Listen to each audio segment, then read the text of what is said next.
Welcome to Savvy Sessions number 8 with Joy and Joe. This is how to get control of your inbox.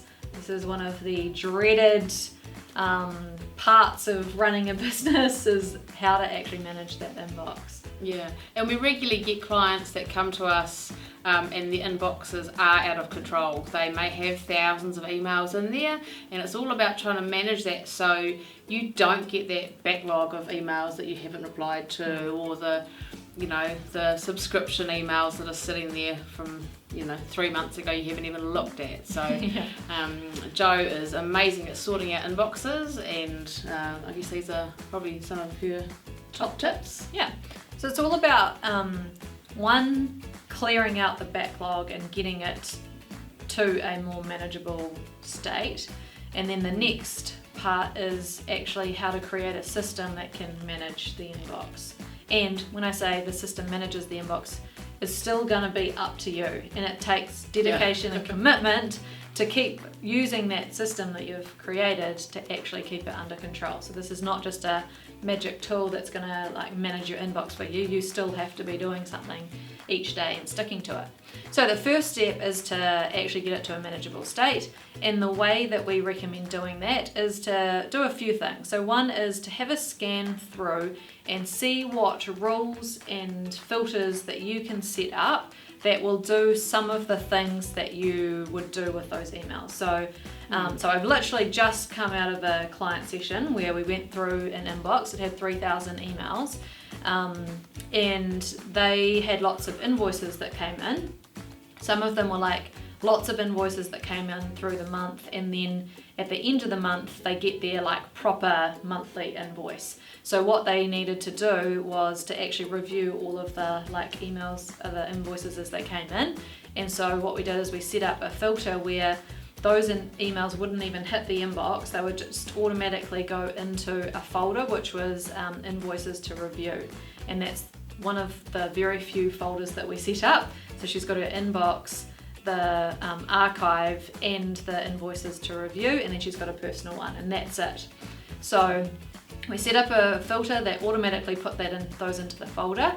Then she uses Xero, so we grabbed some of the emails that came through regularly, 2 Degrees and stuff like that, where you're getting a monthly invoice, and we set up a rule that auto forwarded that to their Bill's email address in Xero, and so that automatically goes there with the attachment, and then they can edit the draft invoices on a monthly basis, or however they want to manage that. And then that the second part of that rule is to file it away into archive, or just archive it. So then we went through and we had a look at anything else that we could set up a rule for. So once we'd done that, we then had a look at some of the subscription emails that she was getting, like you say. Yeah. So some of the things that you don't even want or need or never look at, we just unsubscribed her from those things. And then we had a look at Zapier to see if we could do some of the fancy things. So Zapier is a really awesome tool to do things that you can't normally do inside your email account. Yeah. And then we just drew a line in the sand and said, okay, we're going to archive anything that was before last month. So now it's the middle of April, so now we're going to take anything that was pre-March is all going to be archived. And the way I explained that to her was that if it's on the second, third, fourth page of your inbox, in Gmail, or if it's down, scroll down the bottom, it's no different having the email sitting there than it is to just have it in the archive folder.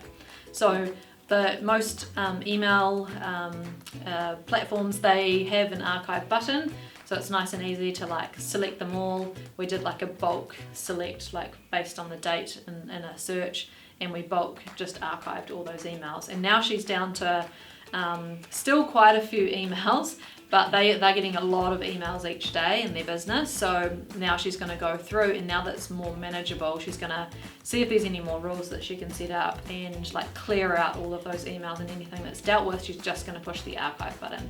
So we're not going to delete necessarily, it's just all about the system now is that as the emails come in, She's going to deal with it and click the archive button, and it will be in her all mail folder or her archive folder, depending on what email platform you're in. And some of those filters are going to continue to work, and so she's going to go and have a look at the invoices to review, and then she's just going to keep that up on a daily basis, so that now she'll get on top of those. She's going to have a clear out of the remaining, and just move forward in a nice clear inbox, and do a little bit each day. Yeah, so. And I did something a wee while ago, one of our team did, with a client, and it turned out he had thousands of emails, but it turned out he was getting copies of emails. It was a craft brewery, so he was getting copies of orders that he never dealt with, because and we went through it, and we actually said, do you ever look at those? No. Or a copy of the dispatch confirmation, so all that kind of stuff. You can actually look through it and figure out so not only like subscription emails that you may not want, but also like what do you really need to be copied in on, because if it's just a CC, you may not even need that at all. You can go to whoever sent it and have a chat with them. Yeah, remove that auto send a copy, right? Yeah. And you might have set that up in the beginning, think it was a great idea, and you might wanted to see all of those, but now you don't need to. Yeah. And archiving is a good way to get rid of everything, but you're not deleting it. And some people like having folders, but the reality these days with the search function, you can archive everything, and you can just jump in the search and put in a keyword and find it.